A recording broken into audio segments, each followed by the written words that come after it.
It's time for our first ever global Google Plus Hangouts. Yes. These are all historic moments, people.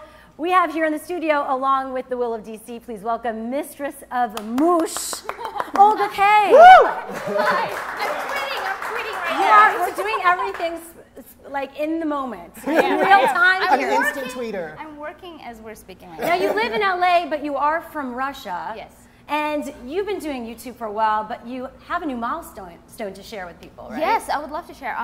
So, like you said, I've been doing YouTube for 5 or 6 years, and I've done the originals. Right, right. And I've done so many things on YouTube. I did comedy, daily vlogs, cats channels, dogs channels, gaming channels, and right now I just opened my new channel, and it's a beauty fashion channel. Very nice. And I've never been so excited. Yes. Very appropriate, Miss Fashionista. Thank you. Now it's evolved for you so much, right? How has it changed? You're getting more opportunities than ever before. Yes, for sure. But also, like, even my work process changed. I used to film with my laptop. I would run around with this laptop with the eyesight, filming around islands all over LA and anywhere that I traveled. Now I have, you know, good cameras and lighting and writers and editors. So there's so much change. It's a whole business. Well, we also have our superstar Google Plus Hangout from around the globe. Lindy from Bubz Beauty in Hong Kong. Peru's Jose Romero, and from Auditing the News, please welcome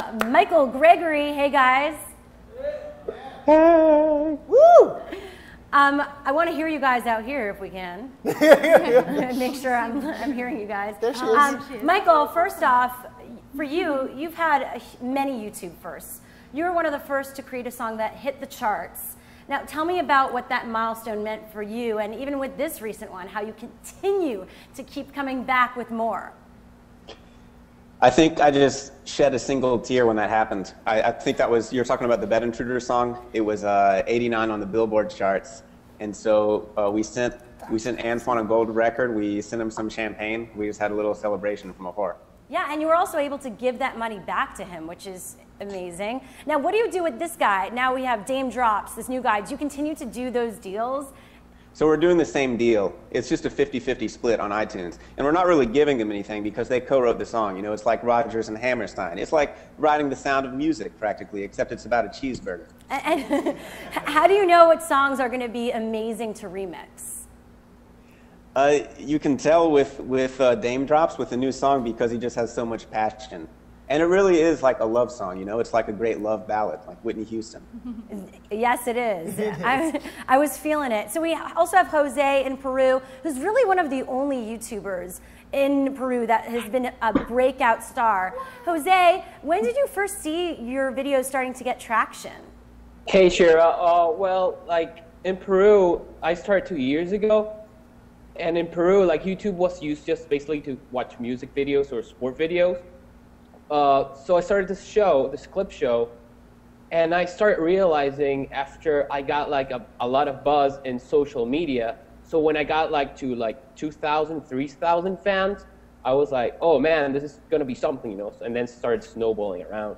The first couple thousand is really when you start feeling it, right? Yes, even first 100. I remember posting my first video, and because I've seen so many people like Lonely Girl 15 and Lisa Nova, and everyone was commenting, and I posted my first video. I'm like, nobody's saying anything. Why that? And then slowly people started watching. So that's And I feel like now you see a few thousand, you're like, oh, whatever, that's nothing, because people expect such big numbers. Yes. A lot of things changed. Now to be really popular on YouTube, you literally have to have millions of views and millions of subscribers to stand out. And someone in Hong Kong who's here right now does have millions of views, over 1 million subscribers. Lindy in Hong Kong. I want to bring you in here. How have you seen YouTube change? I did some stuff. Well, like a lot of people back then, there was, it's all by webcams. It was fine, but these days, we're in the digital age and it's all about high definition. So sound quality is important, picture quality is important, lighting is very important, and there's just been such an explosion of YouTubers, which is awesome. And now for you, you do a lot of makeup and beauty videos, but it's also important for you to connect. Like, how do you continue to connect with your fans and inspire? I know that's a big theme for you. Well, as you get more subscribers, it can get pretty tough, but we just continue to inspire. I always try to touch base with them constantly through Twitter, through my Facebook official fan page. And recently I was in a music video and I got to hang out with hundreds of them. And they're so sweet because they even brought like engagement gifts and stuff. So they're really, really thoughtful. I want to go through each of you, your own YouTube milestones. What was a turning point for each of you? I'm going to start with you, Jose. Like milestone for me for YouTube, like when I watched like a first video go viral, that for me was like so special, because you know basically like YouTube gives a window of the world to anyone. So I just felt that was like super important. Just people just sharing moments, videos, experiences through YouTube, going viral. It's pretty big. Because I mean, while being in Peru, he definitely has a huge worldwide audience. We have a lot of people talking in the chat right now going, Mox, Mox, Mox, Mox, Mox. So they're very excited to see him. Hello, Peru. Hello, everyone. Where are you all from? Let us know in the chat room. We'll give you a shout out right now. What was a turning point for you, Olga? I always say I've never been a viral YouTuber. None of my videos really went viral, but I've been doing it for so long. And I remember 2 years ago when I was approached to do Olga K's Circus. And I said, yeah, sure, let's put this video together. And 40 people were on the crew, and everyone was working together, and everyone was so excited when it came out. It was such a huge deal. Yeah, like everyone was tweeting about it. I was like, wow, we have a great community. And that was a big thing for me, where a lot of people recognize, you know, something beautiful and it was really, I think, one of the first short films that YouTubers did. Because I mean, that's what it was. It was such a, it was ahead of the time. Yeah. Yeah. Now, Michael, what was a big milestone for you, a turning point that you said, okay, there's a huge opportunity here? The first milestone was when somebody other than my mom commented on a video. It was like, what? Somebody watches this. You're just like, I did it at last. Free at last. That's a leap. It definitely is. But then at that point, you get fans, you get people watching. Is there a lot of pressure to continue to create that huge hit? I think if you put that pressure on yourself, then you're not doing yourself a service creatively. You should just do whatever drives you, and you're going to make a better video. And then if you get a hit, you get a hit. Lindy, what does it mean to you to be a viral star, YouTube star in Hong Kong? It is incredible. I mean, with Hong Kong, I feel like YouTube, it still hasn't properly expanded yet. Like there's not that much people using as much as it is in the States or in Europe, but now I can slowly see it shifting, and yeah, it's very, very exciting, and I guess being able to be in the press a little bit more helps to expand the market a little bit more. Yeah, definitely. Yeah. I mean, where do we see this platform going? I want to hear from everyone, because I'm sure everyone has different takes on where they see their channels going. And for their fans, for all your fans out there, like, what can they expect from you in the next year or so? Well, I feel like I've been saying this for the last year and a half, but I feel like finally the two worlds will collide, where YouTube will collide with Hollywood, and Hollywood is already here. Yes. But more and more, we're going to see more collaborations of all the creatives together, and it's not like, oh, they're just on the internet. So now it's going to be one big thing.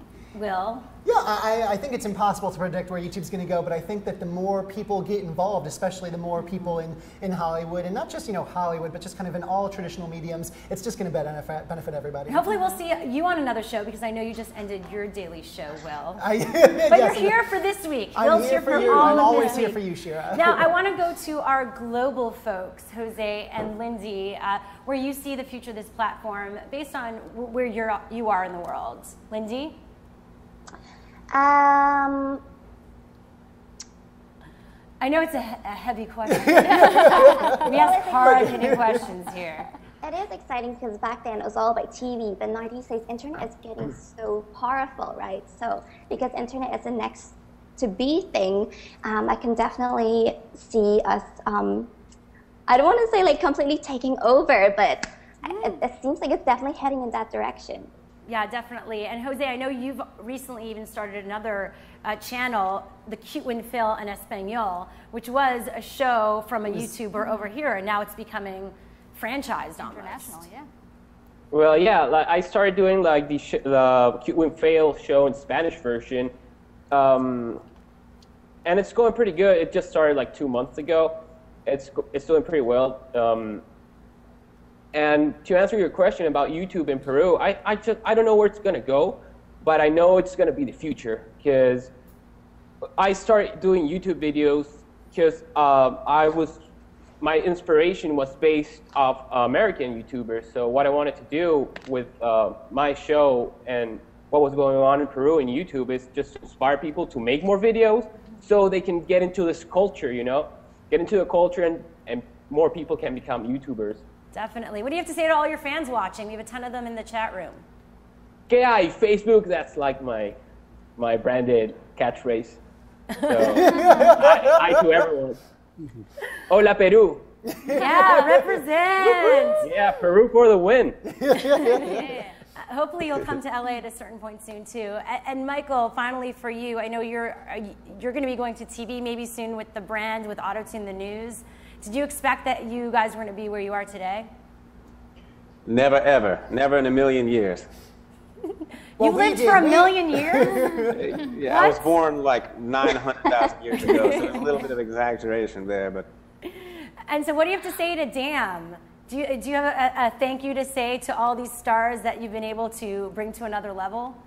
Oh yeah, I was just talking to him on the phone the other day. We were thanking each other. I think he's probably going to be in New York pretty soon doing some TV. Very nice. So more to come, I'm sure. For sure. All right, thank you guys so much for joining in our Google Plus live chat. We really appreciate it. Hope to see you in LA soon. Yes. And thanks to Olga and Will for joining. Any last minute shout outs from the chat room that we need to get to? They're just saying their names over and over and over again. They love them all so much. Well, thanks to Olga, thanks to Will for joining us today, and all of you for tuning in. We really appreciate it. Remember, we're live every single day. So come back here tomorrow at noon.